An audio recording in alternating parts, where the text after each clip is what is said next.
Agama bukan politik, Islam bukan politik, tetapi di dalam agama ada politik, di dalam Islam ada politik.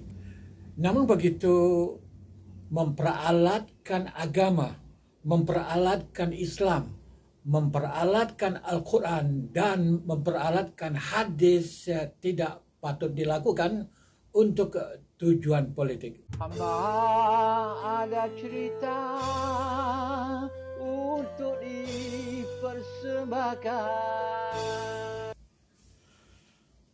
Assalamualaikum dan salam bahagia para penonton yang budiman sekalian. Dalam 5 minit ke 237 kali ini, saya akan membincang tentang setengah pihak yang memperalatkan agama, memperalatkan Islam, memperalatkan Al-Quran, memperalatkan hadis untuk matlamat politik. Ya, memang sebagai Muslim kita dituntut supaya mengamal ajaran agama, yaitu berkaitan dengan akidah dan ibadat serta perkara-perkara yang berkaitan dengannya.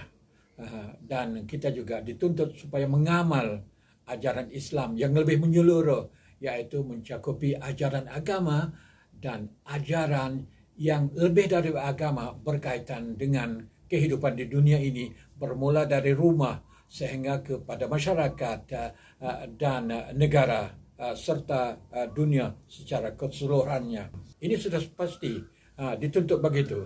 Tapi kena ingat, apabila berkaitan dengan amalan kita, walaupun terkandung di dalam Al-Quran, walaupun terkandung di dalam hadis, itu adalah menjadi ijtihad kita, menjadi usaha kita untuk nak mengamal mengikut yang diajar oleh Allah Subhanahu Wa Taala di dalam Al-Quran dan diberitahu, diberi penjelasan, diberi penerangan oleh Rasulullah SAW dalam hadis.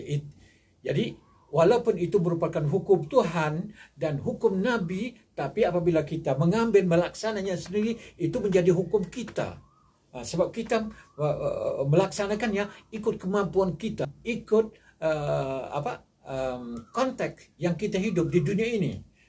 Ya, ia tidak menjadi 100%-nya hukum Tuhan dan ia tidak menjadi 100%-nya hukum Nabi. Ini kena faham begini ya. Ini kena beza di antara apa yang merupakan betul-betul merupakan hukum Tuhan dan yang merupakan hukum Nabi SAW, dan berbezanya dengan hukum yang kita amal, kita laksanakan berdasarkan kepada kemampuan mengikut konteks dalam masyarakat kita, dalam negara kita, dalam alam yang kita duduk. Itu pasti jelas dengan itu. Dalam konteks politik dituntut berpandukan Islam tanpa memperalatkannya. Tapi jangan label kata kita bahwa ini adalah yang aku laku ini adalah Islam, yang engkau bukan. Ini tidak boleh. Tidak boleh. Sebab ini ijtihad. Ini ijtihad. Bukanlah betul-betul tepat dengan seperti dikehendaki di dalam Al-Quran. Jadi ini kena faham, sebab kalau kita bercakap kan banyak orang yang tak faham tentang perkara ini dan mereka akan menganggap bahwa apa yang mereka melakukan itu adalah Islam, yang kamu bukan Islam. Ini yang selalu kita dengar dalam ceramah-ceramah ini yang berlaku. Jadi apa yang saya dapat simpulkan di sini, kita boleh mengambil atau mau mengamal ajaran agama, petunjuk-petunjuk agama berkaitan dengan politik yang ada dalam akidah, yang ada dalam ibadat, syiar-syiar ibadat boleh dilaksanakan oleh kita. Juga kita boleh mengambil daripada Islam secara keseluruhan yang ada di dalam ajaran Islam itu untuk mengamalkan dalam politik kita.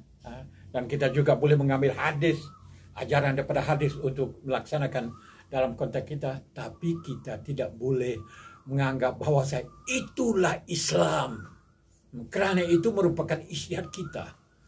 Kerana itu merupakan fahaman kita terhadap agama, terhadap Islam, terhadap Al-Quran dan terhadap hadis. Okey, saya rasa nanti kita bincang lagi. Saya rasa boleh faham sedikit sebanyak tentang perkara ini. Nanti insyaAllah saya akan membincang banyak lagi tajuk-tajuk berkaitan dengan ini untuk membezakan di antara hukum Tuhan dan hukum ijtihad yang kita berdasarkan kepada hukum Tuhan. Terima kasih kerana menonton dan kita berjumpa lagi di bahagian akan datang. Sekian, wassalam.